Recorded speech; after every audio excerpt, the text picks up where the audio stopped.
Bonjour à tous, donc dans cette troisième vidéo sur les collections, on va voir comment fonctionnent les maps. Donc dans la vidéo précédente, on avait vu comment fonctionnaient les sets et on va voir qu'en fait les maps sont quand même quelque chose de relativement proche. Donc on va reprendre l'exemple de nos comptes ici. Donc pour rappel, ce qu'on avait c'était une classe de compte qui contenait un email et un password. Et on voulait gérer une collection de comptes. Donc ici, on les ajoutait dans notre set. Et comme on avait défini l'égalité sur le premier élément ici, qui était l'identifiant, les deuxièmes ajouts ici ne servaient à rien et étaient ignorés. Pour rappel, les sets ne permettent d'avoir qu'une seule apparition de chaque valeur. Donc ce qu'on va faire ici, c'est qu'au lieu d'avoir un set de comptes, ce qu'on va vouloir avoir, c'est une map de comptes vers une date. Donc, ce que ça veut dire, c'est pour chaque compte, on veut avoir la date de dernière connexion. Donc, on va faire l'hypothèse que c'est un site web sur lequel on veut maintenir pour chaque compte la date de dernière connexion. Donc, ici, on va tout simplement appeler ça connexion et on va l'initialiser avec un hmap avec les mêmes types. Donc, la manière dont ça va fonctionner, c'est qu'en fait, les éléments à gauche, qu'on va appeler des clés, vont être associés à des valeurs. Donc, on va pouvoir rajouter une clé et une valeur correspondante. Et les clés vont devoir être uniques. Donc, de la même manière que dans un set, on ne pouvait avoir qu'une seule fois un compte avec un certain nom, de la même manière, dans notre connexion, on ne pourra avoir qu'une seule occurrence de cette clé. Donc, regardons comment on rajoute un élément à des connexions.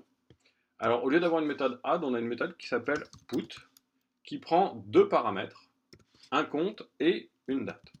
Donc ici, comme deuxième paramètre, on va mettre new date, ce qui va simplement nous donner l'heure de maintenant. Et au niveau du compte, on va mettre un compte.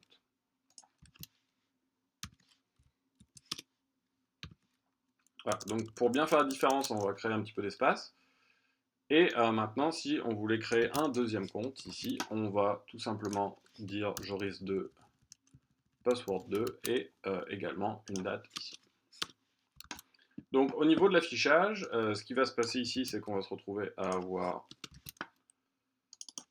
nos connexions. On va supprimer le code précédent sur les sets qu'on avait gardé juste pour l'illustrer. Et on va regarder ce qui se passe au niveau de l'exécution.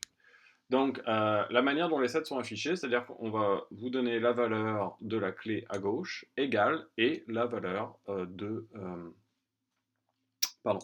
la valeur de la valeur à droite. Donc on voit ici qu'on a deux éléments. Si on revient ici et que on respécifie la clé une deuxième fois, on va voir qu'il est tout simplement remplacé. Donc c'est toujours, encore une fois, uniquement deux éléments et pas trois. Donc de la même manière que dans les sets, on ne pouvait avoir qu'une seule fois un élément, ici on ne peut avoir qu'une seule fois une clé. Alors maintenant, on va essayer de regarder ce qui se passe si on essaye de créer énormément de connexions. Donc au lieu de faire notre connexion de cette manière-là, ce qu'on va faire, c'est qu'on va en créer énormément. Donc on va partir i à 1, i inférieur ou égal à 1000. Donc on va se créer 1000 comptes différents. Et pour que la valeur augmente à chaque fois, on va non pas mettre Joris, mais Joris plus i, ce qui va nous garantir qu'à chaque fois, la valeur de l'identifiant va s'incrémenter de 1.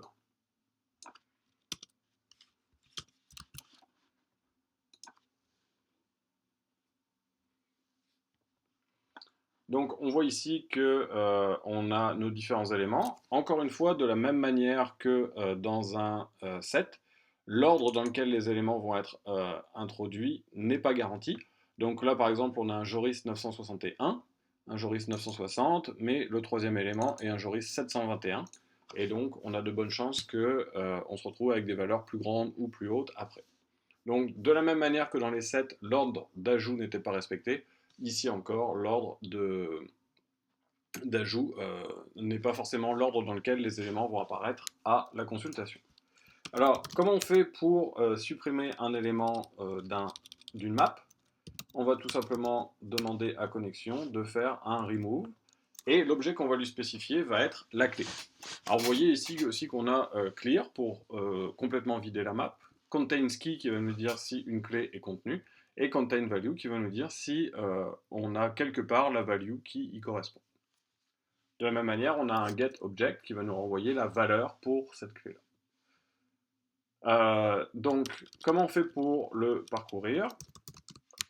La méthode la plus simple est de parcourir les clés. Donc, autrement dit, on va demander tous les comptes dans connexion. Alors, connexion en tant que telle n'est pas un ensemble de comptes, mais par contre, on peut demander le key set, autrement dit, l'ensemble des clés de cette map. Et une fois qu'on a ça, on va pouvoir effectuer le traitement qu'on veut. Donc ici, on va tout simplement faire un affichage compte plus notre C, et on va mettre à la valeur, un peu d'espace, plus, et cette fois-ci, pour accéder à la valeur qui correspond à cette clé-là, ce qu'on va écrire, c'est connexion.get et la clé qui nous a été, qu'on est en train de parcourir. Donc si on exécute ça, on voit ici que on a les différents éléments qui ont été affichés et notre exécution qui s'est finie. Alors on va prendre tout ça et ce qu'on va faire, c'est qu'on va supprimer les affichages. Donc on voit maintenant que notre application n'affiche plus rien. Ce qu'on va afficher, c'est tout simplement l'heure de début de traitement.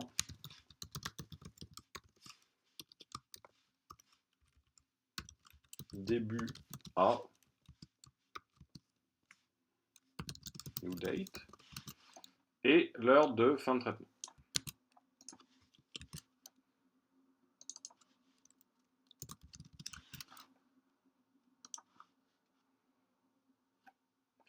Donc on voit ici que le début du traitement et la fin du traitement sont au même moment. Donc autrement dit, on n'a quasiment pas pris de temps. Alors on va essayer de rajouter des éléments dedans. Regardez si on arrive à obtenir un temps d'exécution non nul. On voit qu'on va toujours très vite.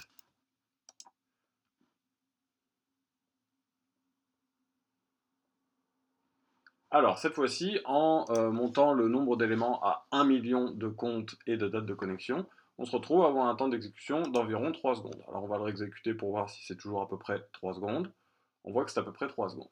Donc pourquoi on fait ça? Simplement pour vous montrer en quoi la méthode hashcode est une manière d'effectuer une optimisation. On peut renvoyer une constante dans hashcode. Donc si on renvoie par exemple 1, Java va considérer que tous les objets ont le même hashcode et que donc, obligatoirement, il va falloir faire les equals. Donc maintenant, on va regarder ce qui se passe au niveau du temps d'exécution pour ajouter 1 million de comptes.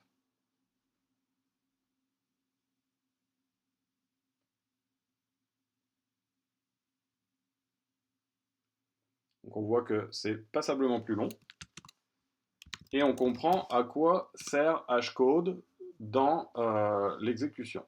Alors, que fait hashcode pendant que ça roule? Que fait hashcode ici?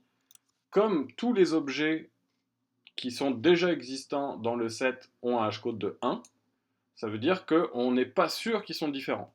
Donc comme on n'est pas sûr qu'ils sont différents, il faut faire le equals entre l'objet qu'on est en train de rajouter et tous ceux qui existent déjà.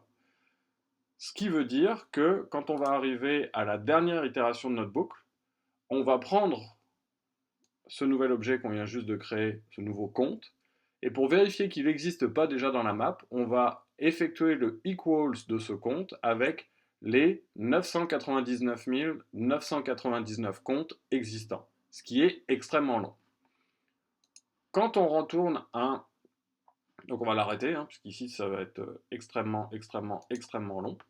Quand on retourne ici un hashcode qui n'est pas 1, qui n'est pas constant, il va calculer le hashcode du email. Comme le email est différent, le hashcode du email a des fortes chances d'être différent. Et à partir du moment où le hashcode est différent, il n'y a pas besoin de faire le equals avec tous les objets, seulement ceux qui ont le même hashcode.